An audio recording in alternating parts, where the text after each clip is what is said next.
repetition was really good with how the deaths happen, as well as the actor discovering them. I think it's great because it has this build up and near the end where it's a little bit subverted and then it happens. And I like the different environments as well. I feel like some of the audio was definitely muddy, so I couldn't tell what was being said. Particularly when you're outside, you're hearing a lot of like wind noise, and sometimes when actors coming in and kind of just speaking, it's hard to tell, but you can feel, you can see what emotions they're feeling and the general vibe of what's going on. So I think that was effective in that regard. But yeah, great job. I also really enjoyed like the deadpan acting of the character discovering bodies. I also really enjoyed like the comedic noises that a lot of the people when they died like made. It also kind of sort of like that expectation that like, oh, it's gonna happen.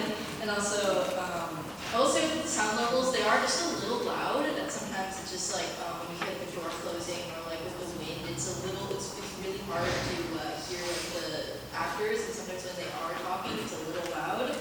I will say that with the officer character, I kind of wish they were wearing a costume, so or at least something extremely campy, but also would kind of put more into that comedic effect. But otherwise, I really enjoyed this one. Thank you guys. John, thoughts? Yeah, I'll echo again what some other people said. Some of the audio was a little rough and could make it a little hard to parse what was going on narratively. But this scene also had something that I really liked. An example of a scene where people are purposely talking over each other as a way to show that it is a very chaotic scene.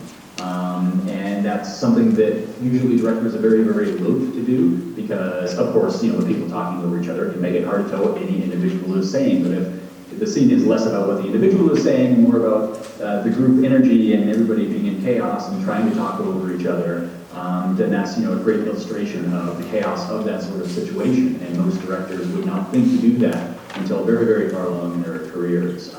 And so even if it wasn't intentional, it feels very organic and very real in the moment. So I love seeing that in the